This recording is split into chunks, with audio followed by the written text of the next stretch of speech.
Happy Friday, everybody. Welcome into the Card Closet for another episode. I'm going to show you my first historical card in this video. I've been seeing a few other people out there show historical cards, and I kind of took a look around into some different sets and tried to find a historical person that I thought it would be interesting to get a card for, and I got her done. So many of you have probably seen the movie Chariots of Fire, and the two main characters are Eric Liddell and Harold Abrahams. And one of the guys that I admire greatly is Eric Liddell. So we've got a couple books around the house that are about Eric. He is from Scotland. He was an Olympian, as you know from the movie.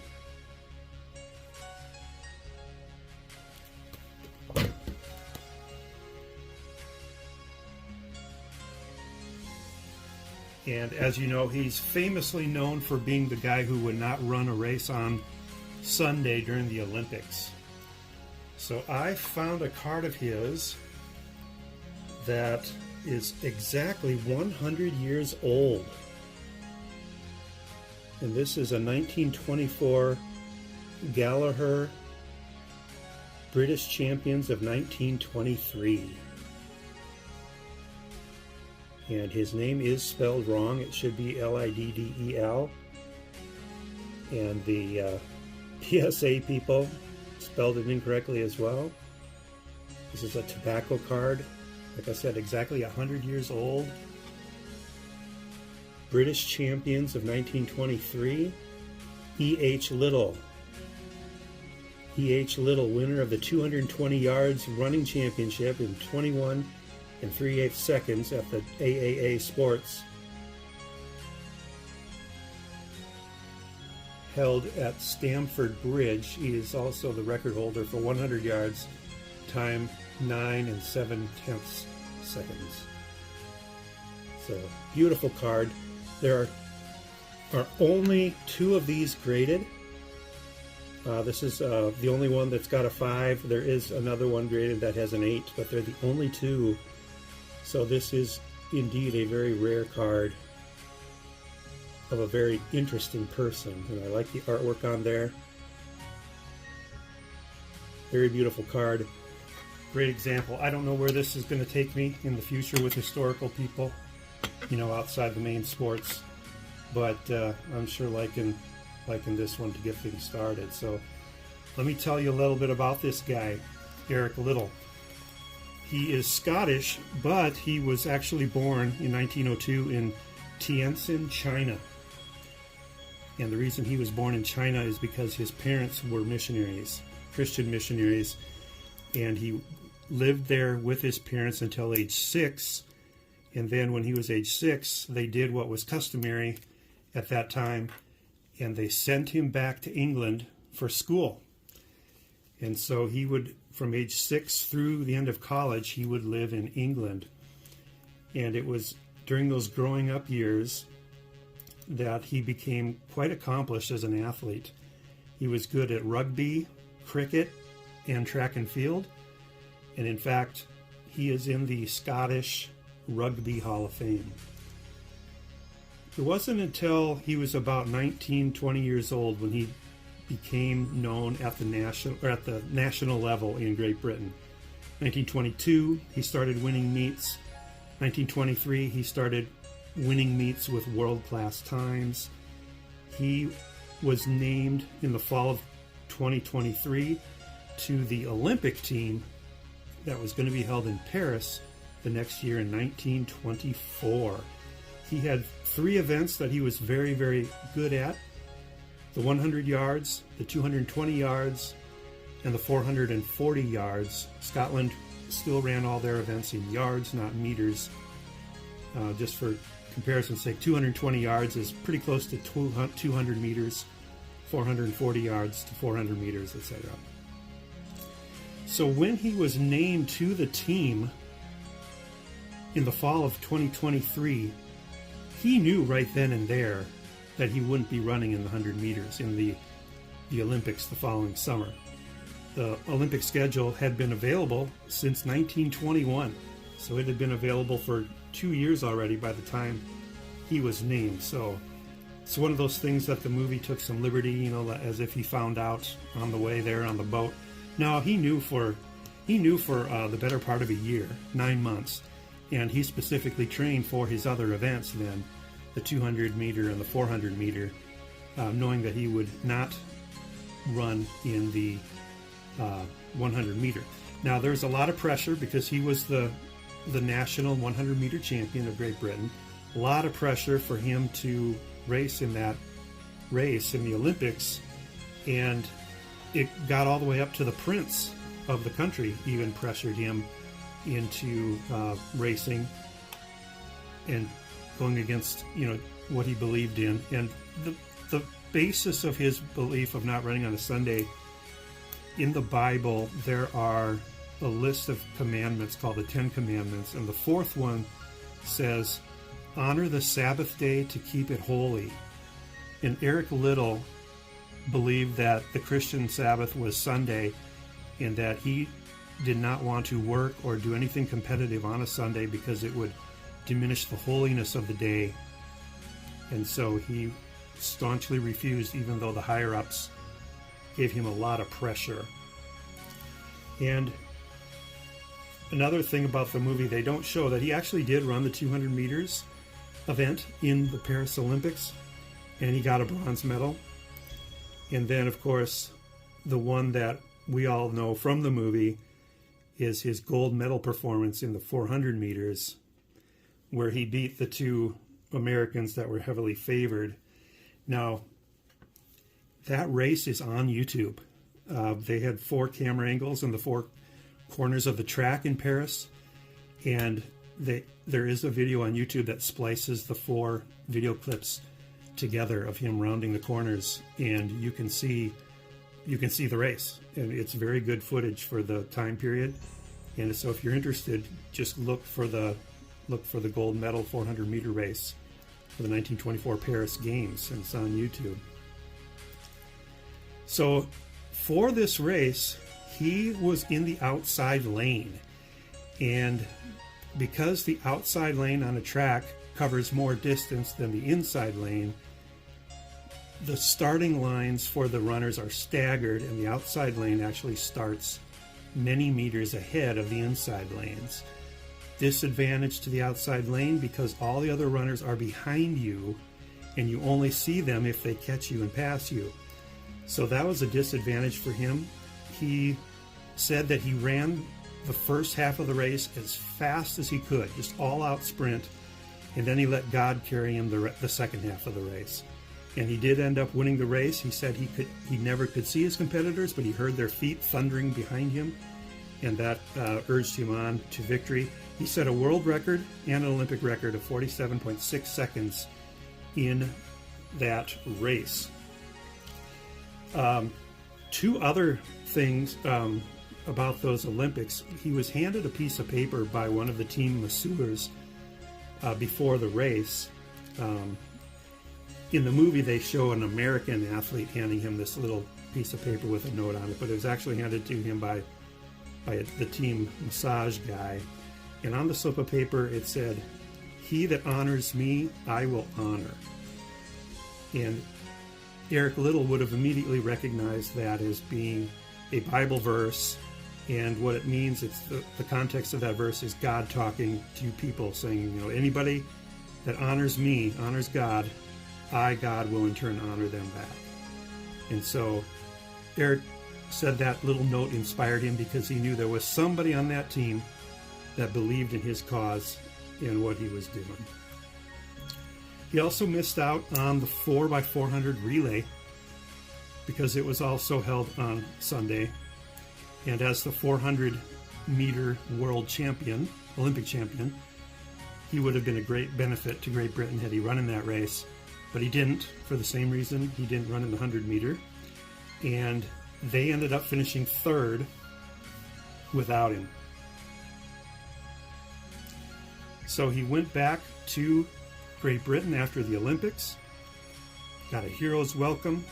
He went back to the University of Edinburgh, where he had been getting his degree, and he finished up his schooling there shortly after the Olympic Games. And he stuck around there for another year. In 1925, he won the Scottish Championships. He got gold medals in the 100-yard, the 220-yard, and the 440-yard. One of only a couple people to ever have done that, and he did it twice, 1924 and 1925, getting the 3 golds. And then he quit, and then his career was over. He was 23 years old.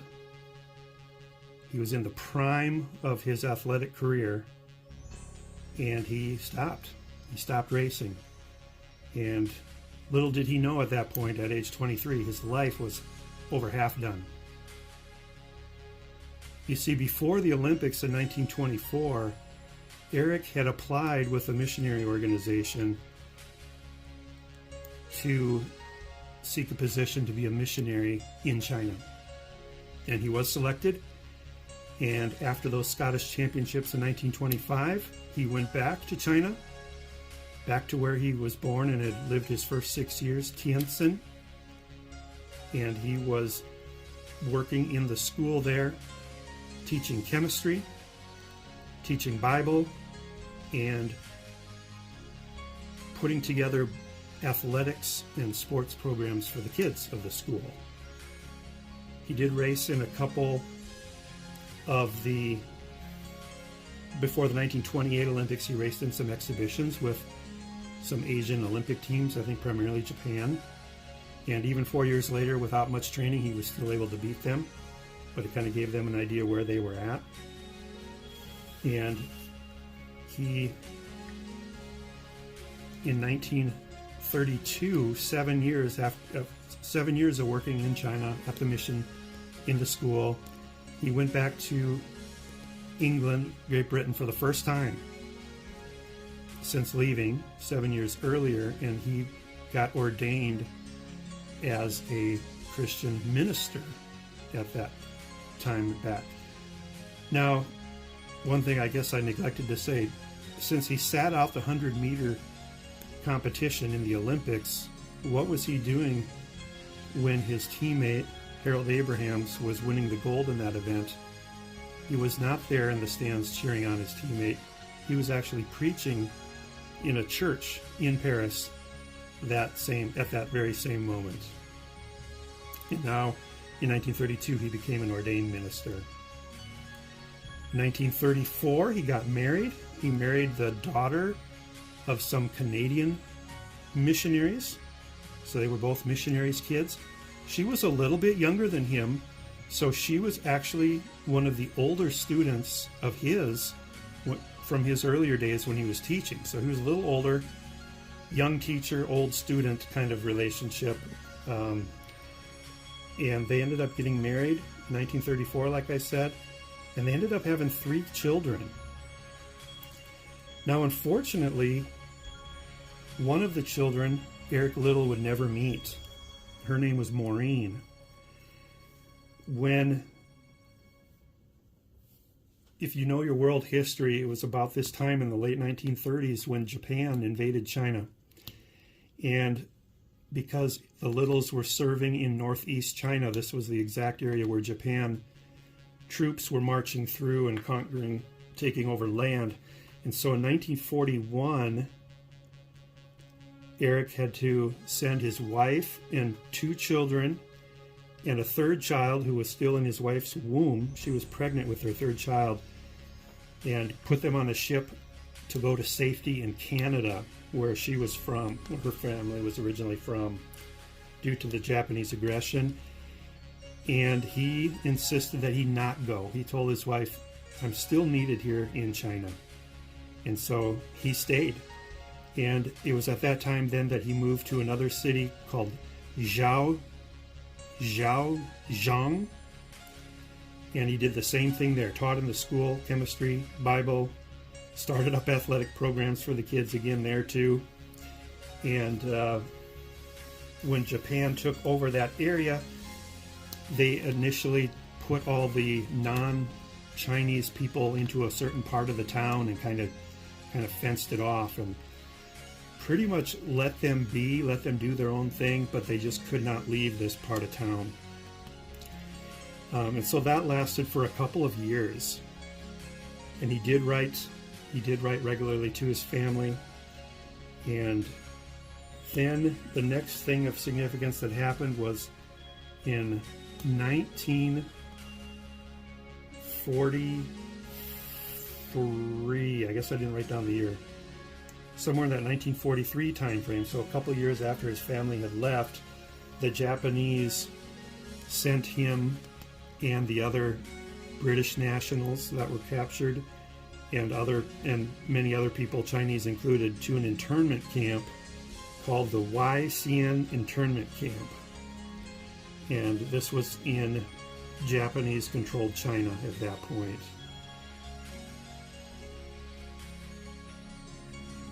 Times there were not easy.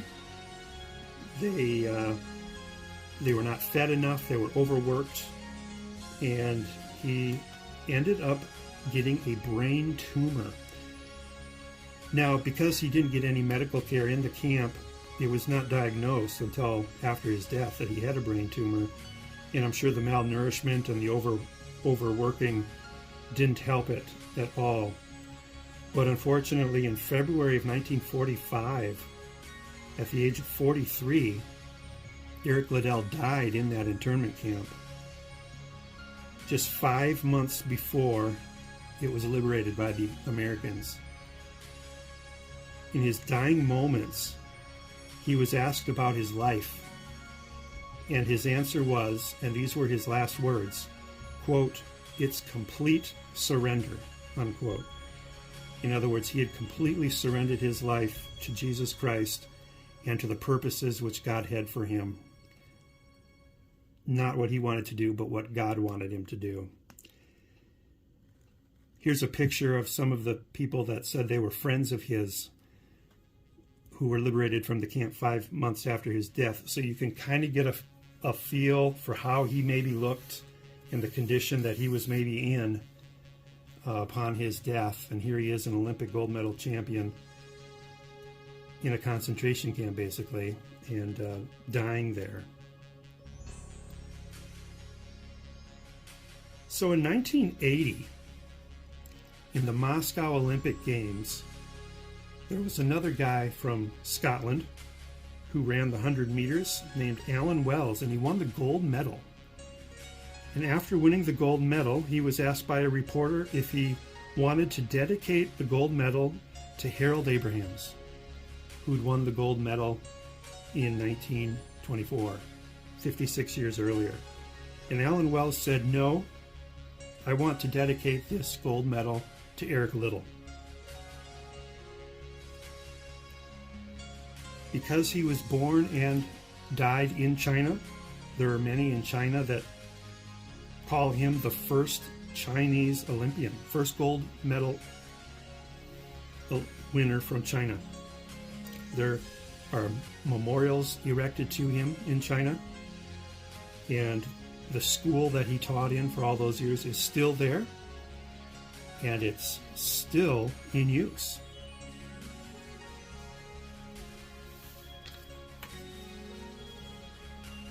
One of Eric Liddell's famous quotes came in the early 1920s as he was raising to national prominence in Great Britain for his running skills. And the quote is, "God made me fast, and when I run, I feel his pleasure." Let me say that again. God made me fast, and when I run, I feel his pleasure. If we could all just say that about something. God made me blank. And when I do that, God feels pleasure. I feel God's pleasure. And another quote of Eric Liddell's that he said later in life was, "Many of us are missing something in life because we are after the second best." And what he meant by that is, unless we're going for the first best, which is what's God's purpose for our life, if we're chasing anything other than that, it's second best, and we are not fully fulfilled in our life. I could not find much information on his daughters other that indicated that they had passed away. I believe they're all three still living, and you know, they are probably in around 80 years old at this time now, and maybe up in their 80s, the oldest daughter. But I believe they're still around, and you can look them up. You can Google them, and there's all kinds of information about them and what they've been doing over the years.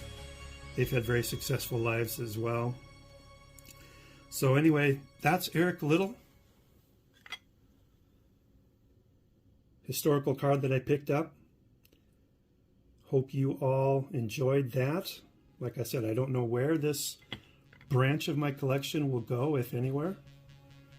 But I think that, you know, it's a possibility if I find more historical figures that I really, really resonate with, that I will see what they've got for cards as well. So thanks everybody for watching. Long video here. Really appreciate you if you stayed here till the end. Talk to you all later. Bye.